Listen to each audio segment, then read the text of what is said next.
Hello साथीहरु, आजको भिडियोमा म तपाईले यहाँ जुन नेपाल सरकार अर्थ मन्त्रालयले जुन हाम्रो यो नयाँ तलब ल्याएको रहेछ, मतलब नयाँ तलब जुन वृद्धि प्रोत्साहन भत्ता गरेको रहेछ, त्यसको बारेमा यहाँ आज डिटेलमा तपाईलाई भिडियो देखाउने छु। यहाँ भिडियोमा भन्ने छु जुन मिति 2083 4 महिना 20 गतेका दिन जुन निर्णय भएको थियो, यो जुन विषय रहेछ, विषय नयाँ तलब मान र सुविधा सम्बन्धमा पुरा डिटेलमा चाहिँ यो लङ भिडियो हुनेछ।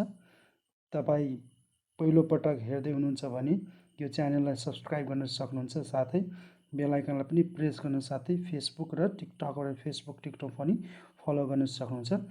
र यसमा चाहिँ मन्त्रालय बजेट तथा कार्यक्रम महाशाखाले यो सिंहदरबार काठमाडौँ नेपालबाट सार्वजनिक भएको छ।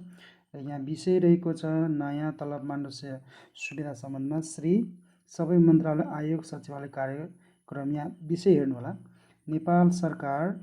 नेपाल सरकार मन्त्री परिषदको मिति 2083 4 महिना 6 को बैठकबाट सम्मत 2083 साल साउन 1 गतेदेखि हुने गरी तलबमान ग्रेड, प्राविधिक ग्रेड र प्रोत्साहन भत्ता सम्बन्धमा न्याय बमोजिम निर्णय भएको बेहोरा अनुरोध छ। र यसमा सम्बन्ध कमा हेर्न सक्नुहुन्छ। सम्बन्ध कमा 2083 साल साउन 1 गतेदेखि नयाँ आर्थिक वर्षमा 1 गतेदेखि लागू हुने गरी यहाँ रहेको छ निजामती कर्मचारी, त्यस्तै यहाँ नेपाली सेना, नेपाल प्रहरी, सशस्त्र प्रहरी बल नेपाल, र त्यस्तै स्वास्थ्य सेवा, संसद सेवा र सामुदायिक विद्यालयमा कार्यरत शिक्षक, यानी कि सरकारी शिक्षक है, सामुदायिक शिक्षक टिचर। त्यसपछि र यहाँ अन्तिममा रहेको छ प्रदेश तथा स्थानीय तहमा कार्यरत कर्मचारी, यहाँ निवृत्तिभरण परियोजनको संलग्न सूची 1 देखि 8 सम्म, मतलब 1 देखि 8 अनुसूचीसम्म नयाँ तलबमान एवं 1 दिनको तलब बराबरको ग्रेड रकम र वृद्धि पश्चात कायम हुने तलबमानको 10% मासिक प्रोत्साहन भत्ता वापतको रकम कायम गर्ने, यानी कि भइसकेछ। र यहाँ भइसकेछ भन्नाले धेरैजनाले कन्फ्युजन थियो शिक्षकको जुन प्रोत्साहन भत्ता दिन्छ कि दिँदैन भने धेरैजना अलमल भएको थियो। शिक्षक साथीहरूले पनि मलाई कमेन्ट गर्नुभयो, यहाँ पर्सनल मेसेज पनि सोध्नु भएको रहेछ। त्यही भएर तपाईँले यो भिडियो मार्फत भन्न गइरहेको छु। र यहाँ चाहिँ शिक्षकलाई पनि समेटेको छु। योभन्दा अगाडिको जुन पत्र थियो त्यो शिक्षक चाहिँ त्यहाँ छुटेको रहेछ, बाँकी थियो। शिक्षक सामुदायिक विद्यालयमा कार्य शिक्षक छुटेको थियो। र अब यसमा 10% जुन अस्ति भनेको थियो तपाईँको 10% तलब वृद्धि र 10% प्रोत्साहन भत्ता तपाईँको यहाँ भएको छ। र जम्मा 21% भने त्यो 1% तपाईँको सामाजिक सुरक्षा कटेको बापत तपाईँ त्यहाँ 20% जम्मा वृद्धि भएको सबैमा यो जानकारी गराएको पत्र रहेको छ। बुझ्न सक्नुहुन्छ। भनेपछि सबैलाई मासिक प्रोत्साहन भत्ता दिएको रहेको छ। धेरैजना कन्फ्युजन छ किनभने स्यालेरी पे स्केल आएको थिएन, त्यही भएर अब चाहिँ क्लियर हुनु होला, तपाईँले सबैले पाउन सक्नुहुन्छ। र यहाँ तपाईँलाई कुनै पनि डाउट छ, केही क्वेसन छ भने कमेन्ट गर्न सक्नुहुन्छ। यसको PDF लिङ्क मैले डिस्क्रिप्सन बक्समा राखिदिएको छु, तपाईँले त्यहाँबाट पनि यो त्यसको सबै डाउनलोड गरेर हेर्न सक्नुहुन्छ तपाईँले। त्यसपछि अब यहाँ 1 देखि 8 अनुसूची छ। यहाँ चाहिँ सबैको यहाँ स्यालेरी सिट रहेको छ, जुन मैले अघि भनिसकेँ। यसको निजामतीको, नेपाली सेनाको, नेपाल प्रहरीको, सशस्त्र प्रहरी बल नेपाल, स्वास्थ्य सेवा, संसद सेवा, सामुदायिक विद्यालयमा कार्यरत र शिक्षक, यतिवटाको होइन, सबैको डिटेलमा रहेको छ। तपाईँलाई कुनको चाहिन्छ त्यो डाउनलोड गरेर हेर्न सक्नुहुन्छ। यहाँ त भिडियोमा पनि म डिटेलमा भन्नेछु, लङ भिडियो रहेको छ, एकचोटि तपाईँले स्किप गरेर हेर्न सक्नुहुन्छ। मैले तल टाइम ल्याप्स दिएको छु, मतलब टाइम स्ट्याम्प दिएको छु तपाईँले होइन, कुनको हेर्न चाहनुहुन्छ, कुनको त्यो पुरा डिटेलमा रहेको छ हेर्न सक्नुहुन्छ पनि। सर्वप्रथम अब तपाईँ यहाँ हेर्न सक्नुहुन्छ। 1 अनुसूचीमा यहाँ रहेको छ, देख्न सक्नुहुन्छ। सम्मत 2083 साउन 1 गतेदेखि लागू हुने तलबमान र यहाँ निजामतीतर्फ, किनभने निजामती नेपालको सर्वप्रथम पहिलोमा आउँछ होइन मर्यादा क्रममा, त्यही भएर निजामती सेवा जुन हामी खरिदार, सुब्बा, अधिकृत, जेनरली भाषा भन्ने गर्दाखेरि मुख्य सचिव, उपसचिव हुन्छ। अब यहाँ चाहिँ हेर्न सक्नुहुन्छ निजामती अनुसूची।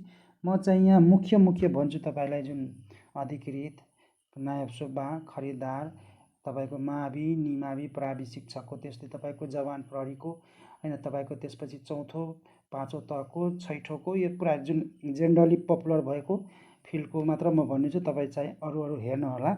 यो पुरै पिडिएफ लिङ्क मैले डिस्क्रिप्सन राखिदिन्छु, त्यहाँबाट पनि हेर्न सक्नुहुन्छ। अब यहाँ हेर्न सक्नुहुन्छ निजामती तर्फको पद र श्रेणीमा राजपत्राङ्कितमा यो जुन हामी मुख्य सचिव भन्छौँ, नेपाल सरकारको मुख्य सचिव, यहाँ सुरुको तलबमान रहेको छ यहाँ 84,932 र ग्रेड सङ्ख्या 2 र ग्रेड दर यति रहेको छ। र अब कायम जम्मा 90,594 हुन्छ। र त्यस्तै राजमा विशिष्ट त्यसपछि यहाँ रहेको छ, यो चाहिँ हेर्नु होला तपाईँले। यो मैले मुख्य मात्र भनिरहेको छु। त्यसपछि राजपत्र होइन, यहाँ रहेको छ राजपत्र प्रथम, जुन यो अधिकृत भन्छ हामी, शाखा अधिकृतको प्रथम रहेको छ, यो द्वितीय रहेको छ।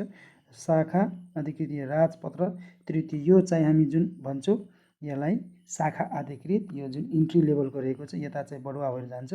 अब यहाँ चाहिँ देख्नुहोस् राजपत्राङ्क तृतीय, यसको सुरुको तलब रहेको छ 10% वृद्धि, पहिलाको भन्दा 10% वृद्धि भएछ।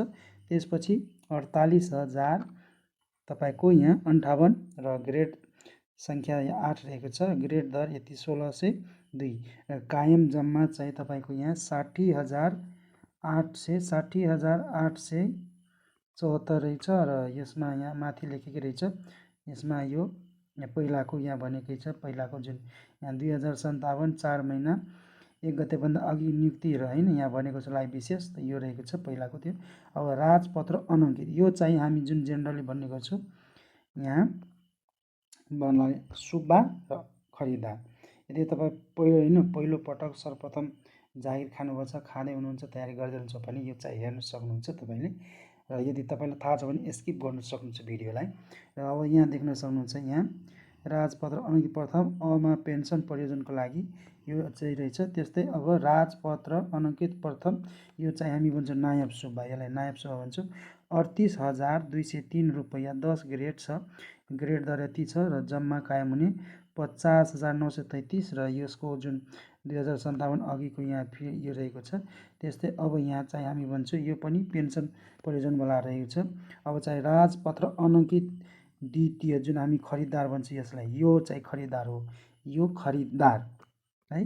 र राजपत्र अनङ्कित द्वितीय खरिदार भन्छ, यसको 36,000 ग्रेड 10 ग्रेड दर 1206 र यसको टोटल तपाईँको आउँछ होइन जम्मा 48,252 र यो चाहिँ जुन रहेको छ यति चाहिँ तपाईँले मैले अघि भनेको कुरा 2057 भन्दा अगाडिको होइन जुन नियुक्ति भएको लागिरहेछ। अब चाहिँ यहाँ राजपत्र तृतीय चतुर्थ यो चाहिँ हेर्न सक्नुहुन्छ तपाईँले। मैले मुख्य भनिरहेको छु, तपाईँलाई कुनको चाहिन्छ त्यो चाहिँ हेर्न सक्नुहुन्छ। हेभी सवारी चालकको यहाँ रहेको छ पाँचौँ चौथो तृतीय द्वितीय प्रथम सुरुको, त्यसपछि ग्रेड दर, त्यसपछि जम्मा, अनि बाँकी चाहिँ यताको जुन 2057 भन्दा अगाडिको जुन नियुक्ति भएको रहेछ। अब हलुका सवारी चालकको यहाँ चतुर्थ रहेको चाहिँ हेर्नु होला तपाईँले, यदि तपाईँ हुनुहुन्छ भने। हल्का राको पाँचौँ चौथोको रहेको छ यहाँ, पाँचौँ चतुर्थ त्यो रहेको छ यहाँ।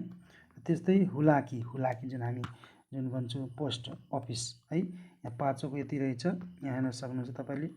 त्यसपछि कार्यालय सहयोगी, जुन धेरैजनाले कार्यालय सहयोगी पनि भन्नुभएको थियो, यहाँ पाँचौँ स्तरको 36,142 रहेको छ, ग्रेड 4 र ग्रेड दर यति र जम्मा 40,962। चतुर्थको यति रहेको छ, हेर्नु होला तपाईँले। यहाँ चतुर्थको यहाँ रहेको छ डिटेल, पुरै डिटेलमा गऱ्यो भने त धेरै तपाईँको 1 घन्टाको भिडियो बन्ने छ। त्यही भएर मैले मुख्य भनिरहेको छु। कुनै होइन तपाईँ कन्फ्युजन छ भने कमेन्ट गर्न सक्नुहुन्छ, म तपाईँले बुझाउने कोसिस गर्नेछु। किनभने नयाँ तलबमान आएपछि तपाईँको जबसम्म तपाईँ खातामा आउँदैन होइन पैसा, तबसम्म तपाईँ धेरै कन्फ्युजन हुनुहुन्छ। त्यही भएर तपाईँले एकचोटि बुझ्नको लागि कमेन्ट गर्न सक्नुहुन्छ या मेसेज गर्न पनि सक्नुहुन्छ। अब तपाईँले कार्यालय सहयोगी यति रहेको छ। त्यस्तै यहाँ अब यहाँ नेपाली सेनाको जुन हामी जुन जेनरली भन्छौँ नेपाली आर्मी, यहाँ प्रधान सेनापतिको यति तलब रहेको छ है, ग्रेड सङ्ख्या यति, ग्रेड दर यति। त्यस्तै रथी प्रति के छ होइन, यहाँ पुरा डिटेल सुबेदार प्रमुख यहाँ पुरै यसको पदहरू रहेको छ पिउट सिपाही। अब सिपाहीको हेर्न सक्नुहुन्छ जुन हामी मेन भन्छौँ सिपाही आर्मी, उहाँहरूको चाहिँ 28,000 यहाँ वृद्धि भएको छ। ग्रेड 8 र यति ग्रेड दर यति र जम्मा तपाईँको सिपाहीको 36,338। अनि त्यसपछि तपाईँको उताबाट यो होइन जुन रहेको छ रक्षा मन्त्रालयबाट अब तपाईँले पाउने सेवा सुविधाहरू पनि हुन्छ, केही पोसाक भत्ता तपाईँको अरू के छ त्यो चाहिँ पाउन सक्नुहुन्छ तपाईँले त्यहाँ है। त्यसपछि विमान सम्भार समूहको पाइलट उपरथीको यति रहेको छ। त्यस्तै सुबेदारको होइन सेनानीको उपसेनानीको पुरा रहेको छ, यहाँ हेर्न सक्नुहुन्छ यहाँ रहेको छ। अब तपाईँले यहाँ जमदार अब नन होइन यहाँ रहेको छ नन कम्ब्याटेन्ट र त्यसपछि फलोवर्स पाँचौँ चतुर यहाँ रहेको छ यसको यहाँ। अब त्यसपछि तपाईँको यहाँ रहेको छ तल यो चाहिँ अनुसूची 3मा यो नेपाल प्रहरी जुन हामी भन्छ नेपाल पुलिस त्यो चाहिँ नेपाल प्रहरीको म यहाँ हेर्न सक्नुहुन्छ महानिरीक्षक रहेछ। त्यसपछि प्रहरी निरीक्षकको वरिष्ठ सहायक होइन जुन हामी भन्छौँ एसपी, अनि त्यसपछि डिएसपी, इन्सपेक्टर, हवलदार, जवान। त जवानको चाहिँ हेर्न सक्नुहुन्छ यहाँ प्रहरी जवानको जुन भन्नुहुन्छ हामी इन्ट्री लेभल 28,690, ग्रेड 8 ग्रेड दर 900 रहेको छ 956 र जम्मा 36,338। अब तपाईँले उताबाट गृह मन्त्रालयबाट केही सेवा सुविधा छ त्यो चाहिँ हेर्नु होला। यहाँ चाहिँ खुद तलब रहेको छ र ग्रेड रहेछ। तर यसमा तपाईँले पोसाक भत्ता 10%, मगी भत्ता 5,000 जोड्नुपर्ने हुन्छ। त्यो मगी भत्ता जोडेको छैन, यहाँ तपाईँले एक्स्ट्रा जोड्नुपर्ने हुन्छ मगी भत्ता। प्रोत्साहन भत्ता पनि यहाँ जोडेको अहिले यहाँ देखाउँदैन। र त्यसपछि सहायक हवलदार, त्यसपछि यहाँ इन्सपेक्टर होइन आइएसपी एसपीहरू रहेको छ, त्यसको तलब पनि हेर्न सक्नुहुन्छ यहाँ। अब प्रहरी कार्यालय सहयोगी जुन हाम्रो कार्यालय सहयोगी हुन्छ विद्यालय या निजामतीतर्फ त्यो। अब सशस्त्र प्रहरी बलमा यहाँ चाहिँ हेर्न सक्नुहुन्छ यसमा पनि सशस्त्र प्रहरी जवान यहाँ अघिकै प्रहरी जस्तै रहेको छ 28,690 सेम रहेको छ। अब सशस्त्र प्रहरी कार्यालयको यहाँ जुन 5औँ, 4थो, तृतीय, द्वितीय, प्रथमको पनि रहेको छ जुन यहाँ हेर्न सक्नुहुन्छ। त्यस्तै अब स्वास्थ्य सेवातर्फ जुन हामी भन्छौँ हेल्थ एसिस्टेन्ट होइन नर्स त्यतातर्फको अधिकृतको सहायक 5औँ, 4थो लेभलकै यही हो। अब तपाईँले सुरुको जुन हामी भन्छौँ यहाँ सहायक 5औँ जुन नायब सुब्बाकै सडकको रहेको छ यहाँ हेर्न सक्नुहुन्छ। ग्रेड तलमाथि हुनसक्छ किनभने निजामतीको सबभन्दा राम्रो ग्रेड दिन्छ, बाँकी अरू त्यति त हुँदैन जुन शिक्षकहरूको या अन्यको तलमाथि हुनसक्छ ग्रेड। तर सुरुको तलबमा त्यस्तै हुन्छ। सहायक 4थो जुन होइन हामी खरिदार भन्छौँ यो त्यही खरिदार सडकको यो 4थोको रहेको छ अघि यहाँ यति आउँछ र ग्रेड बढी कम हुन्छ त्यही हो। त्यसपछि यहाँ संसद सेवा जुन हामी भन्छौँ संसद पार्लियामेन्ट हाउसको लागि जुन निजामती कर्मचारी हुन्छ उहाँहरूको लागि यहाँ रहेको छ हेर्न सक्नुहुन्छ। मैले चाहिँ अगाडि होइन स्क्रोल गरेँ। त्यसपछि 6औँ तहको खाइपा तलब 1,250 रहेको छ हेर्नु होला। अब हामी अनुसूची 7मा गयो जुन हामी धेरैजनाले सोधेको छ सामुदायिक विद्यालयमा कार्यरत शिक्षक। हुन त म पनि एउटा शिक्षकै हो, म चाहिँ करारको लागि होइन करारमा अहिले त मेरो पनि अब हाम्रो पनि शिक्षकको तलब बढेको छ सामुदायिक विद्यालयको। यसमा चाहिँ तपाईँले बढी म राम्ररी बुझाउन सक्छु, हुन त उता त मैले भनेको छु तर यो शिक्षक भएको नाताले शिक्षकै फिल्डको सम्बन्धी म बुझाउन सक्छु। सामुदायिक विद्यालयमा कार्य शिक्षक यो सरकारी शिक्षक अनुसूची 7मा यहाँ माध्यमिक तहको जुन यो रहेको छ माध्यमिक तह तृतीय श्रेणी सुरुमा 48,058, ग्रेड सङ्ख्या 8 ग्रेड दर 1602, जम्मा कायम हुने 60,800 यहाँ 74 रहेको छ तपाईँको ग्रेड होइन कायम जम्मा हुने। र अब तपाईँले यसमा भन्नाले अब तपाईँले यसमा जुन प्रोत्साहन भत्ता 10%, त्यसपछि तपाईँको त्यहाँ 5,000 महँगी भत्ता जोड्नु होला तपाईँले। यहाँ चाहिँ सुरुको तलबमान र ग्रेड सहित यहाँ दिएको रहेछ। त्यसपछि तपाईँको यहाँ तृतीय लेभलमा यो तृतीयपछि द्वितीय छ, बढुवा भएपछि प्रथम, बढुवा भएपछि जाने हो तपाईँले। र हामी नयाँ चाहिँ सुरुमा इन्ट्री लेभल भनेको हाम्रो यो तृतीय हो यो हो अनि यहाँ चाहिँ यो हो। बाँकी चाहिँ तपाईँको यहाँ जस्तै तल दिएको छ 2 विषयसम्म एसएलसी अनुत्तीर्ण 2 विषयभन्दा बढी एसएलसी अनुत्तीर्ण पहिलाको जमानामा होइन तपाईँले एसएलसी एउटा दुईवटा विषयमा लागि पनि शिक्षा हुन पाउँथ्यो, त्यो अहिले चाहिँ छैन यस्तो व्यवस्था। त्यही भएर र यहाँ चाहिँ जुन निम्न माध्यमिक तह तृतीय लेभल जुन निम्न माध्यमिक तह तृतीय जुन हामी यसलाई खरिदार सुब्बा जुन भन्छ त्यस्तो होइन। जस्तै मानिलिउँ तपाईँले माविको तृतीय अधिकृत निमावि तृतीयको तपाईँको सुब्बा अनि एसएलसी उत्तीर्ण यानि प्रावि तपाईँको तृतीय यो चाहिँ खरिदार सरह मान्न सकिन्छ। ग्रेड मात्र तलमाथि भएको हुन्छ, त्यही हो। बाँकी अरू सब होइन तपाईँको सेवा सुविधा अलिकति निजामती बढी हुन्छ, यसमा अलिकति कम हुन्छ, त्यही हो। र अरू निम्नमा तृतीयमा यहाँ रहेको छ 38,203 र यसमा तपाईँको ग्रेड 8 ग्रेड दर यहाँ रहेको छ 1273 र जम्मा तपाईँले 48,387 रहेको छ। तपाईँले यहाँ बढुवा रहेको छ, यो चाहिँ हेर्नु होला। त्यसपछि तपाईँको जुन हामी भन्छौँ जुन प्राविधिक जुन मेरो पनि रहेको छ करार स्वीकृत दरबन्दी एसएलसी उत्तीर्ण तृतीय यो 36,100 रहेको छ 192 ग्रेड दर छ र ग्रेड दर रहेको छ यहाँ 1206 र ग्रेड 6 रहेको छ र यसको टोटल तपाईँले पाउन सक्नुहुन्छ यहाँ 43,428 यो रहेको छ। तपाईँले यति पाउन सक्नुहुन्छ र 2 विषयमा यहाँ हेर्नु होला तपाईँले यो रहेको छ। र त्यसपछि अरूले पनि सोध्ने भनेको अब यहाँ छ प्रदेश तथा स्थानीय तह निवृत्त भरण परियोजनको लागि जुन स्थानीय तहमा हुन्छ गाउँपालिका नगरपालिकामा उहाँहरूको धेरैजनाले यहाँ सोध्नुभएको थियो। सहायक चौथो जुन सहायक चौथो खरिददार या प्रावि जुन ग्रेड यति छ ग्रेड दर यति हुन्छ 48,200 जुन सहायक पाँचौँ हामी सुब्बा सरहको जागिर मान्छौँ अधिकृत छैटौँको शाखा अधिकृत सरहको रहेको छ यहाँ, त्यही हो तलब होइन। ग्रेड दर तलमाथि हुन्छ र जम्माथि हुन्छ तपाईँको। र यहाँ हेभी सवारी चालक हलुका रहेको छ डिटेलमा जम्मा यहाँ तपाईँको 8वटा अनुसूची रहेको छ 8वटा अनुसूची। र यसमा मैले सबैको बारेमा विशेष गरेर धेरैजना मलाई सोध्नुभयो निजामतीको तपाईँको शाखा अधिकृत नायब सुब्बा त्यसपछि तपाईँ खरिदार त्यसपछि शिक्षकको बारेमा सोध्नुभयो मावि निमावि प्राविको तिनवटा त्यसपछि प्रदेशको बाँकी अरू प्रहरी जवान सशस्त्रको कसैले सोध्नुभयो। उहाँहरूलाई तपाईँ एकमुष्टि मैले यो भिडियो मार्फत भनेको छु।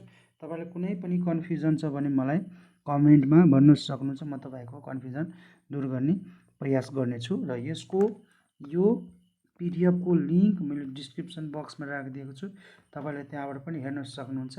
फेसबुक र टिकटक अनि फेसबुक ट्विटर पनि फलो गर्न सक्नुहुन्छ र युट्युबमा सब्सक्राइब लाइक सेयर पनि गर्न सक्नुहुन्छ यस्तै भिडियो पाउनको लागि।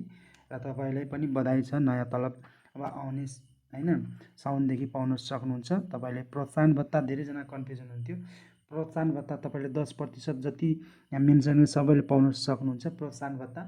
र प्रोत्साहन भत्तामा तपाईँले अब यहाँ चाहिँ धेरैजना कन्फ्युजन थियो, त्यही भएर मैले भनिसकेँ प्रोत्साहन भत्ता सबैले 10% वृद्धि अरू तपाईँको सञ्चय कोष बिमा या सामाजिक सुरक्षा 1% हाम्रो काटिन्छ सबैको, त्यो चाहिँ रहेको छ। र आई होप कि तपाईँले भिडियो मन पऱ्यो भिडियोलाई लाइक गरिदिनु। थ्याङ्क यू सो मच, धन्यवाद, जय नेपाल।